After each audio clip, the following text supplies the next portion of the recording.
We always talk about the thrill of finding oil, but what happens after the discovery? Imagine this. You spend millions to drill a well and then nothing. It's clogged. It's a huge problem, but the fix involves some seriously cool, high-stakes engineering. So we're going to break down the secret ingredient they use to bring these wells back from the dead. Okay, just think about this for a second.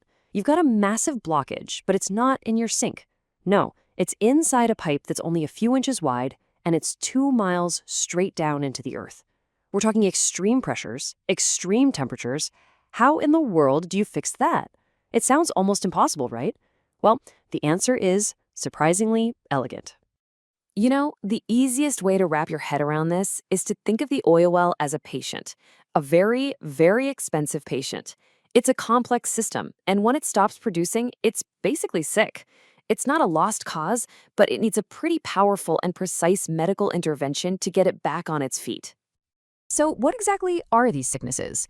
Well, much like a clogged artery in a person, the well gets blocked up. After it's drilled or has some maintenance, it can get filled with all sorts of heavy fluids, mud, and debris. Or sometimes, the reservoir itself just doesn't have enough natural pressure, enough oomph to push the oil up to the surface. And in every single one of these cases, you have a multi-million-dollar asset just sitting there, completely useless. So what's the cure for our sick well? You might be thinking it's some kind of exotic high-tech chemical, but it's not. The cure is nitrogen. Yep, the same gas that makes up 78% of the very air we're breathing right now. It's this invisible, everyday gas that turns out to be the absolute hero of this story. Let's talk about nitrogen's superpowers, because it has a few. The biggest one, it's inert. Now, that's just a fancy way of saying it doesn't like to react with anything. It won't cause rust or corrosion like air or CO2 might.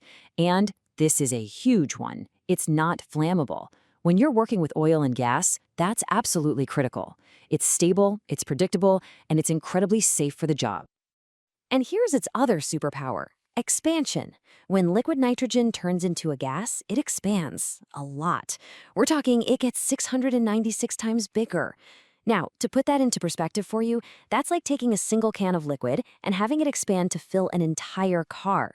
It's that incredible explosive force that literally shoves all the heavy gunk out of the well. So you might be asking, why not just use something cheaper, like compressed air? Well, air has oxygen, and oxygen causes rust, and even worse, it can actually support combustion downhole. Not good. Carbon dioxide, that can react with fluids and cause all sorts of chemical damage. When you look at the options, nitrogen is really the only clean, safe, and effective choice. It gets the job done without creating a whole new set of problems. All right, so we know the what is nitrogen, but the how is where things get really fascinating. This is not just about dumping some gas down a pipe. Oh no, this is a precise, high-tech procedure.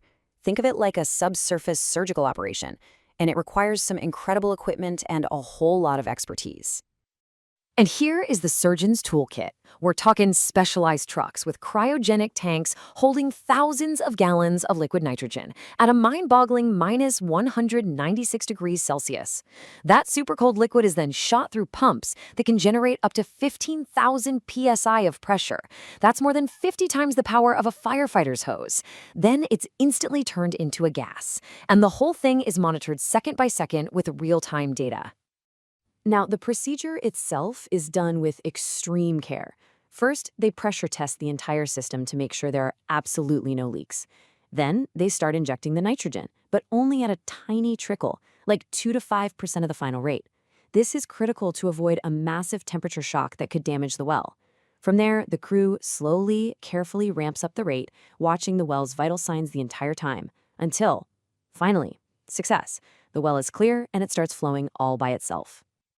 Of course, when you're playing with these kinds of extreme temperatures and pressures, things can go wrong. There are huge risks involved. But this is where the brilliant engineering comes in, because for every potential danger, there's an equally clever solution. So how do they manage it all? That extreme cold could literally crack steel, so that's why they ramp up the rate so slowly. The conditions down there could form ice plugs, kind of like ice in a straw, so they inject a little methanol, which basically acts like antifreeze. To handle the insane pressures, they use a special valve system called a choke manifold for very fine control. And here's the really smart part. If there's a tiny leak anywhere in the tubing, the super-fast nitrogen gas finds it instantly, turning a potential disaster into a useful diagnostic tool. And this, right here, is the moment they've been working for. This quote comes straight from the engineering reports, and it says it all. The well starts flowing naturally. That is the sound of victory. It means the blockage is gone, the pressure is right, and the well has been brought back to life. The patient is officially healthy again. So, we've seen the problem, we've seen the cure, and we've walked through the incredible procedure. Now let's just take a step back and talk about the big payoff. Why this whole thing matters so much for our energy supply. So what are the big takeaways here? Well, this process is fast, it's reliable, and because nitrogen is totally inert, it is incredibly safe. There's zero risk of corrosion, zero risk of fire. It cleans out the well without doing any harm to the delicate rock formation that actually holds the oil. And at the end of the day, it's one of the best ways to turn a dormant, multi-million-dollar asset back into a productive one, which saves the massive, massive cost of having to drill a whole new well. And that really brings us to a final thought. This whole complex, dangerous operation is happening totally out of sight, using an invisible gas to solve a problem that's 2 miles underground. It kind of makes you wonder, doesn't it? What other amazing, invisible engineering is quietly working all around us every single day, just to keep our world running?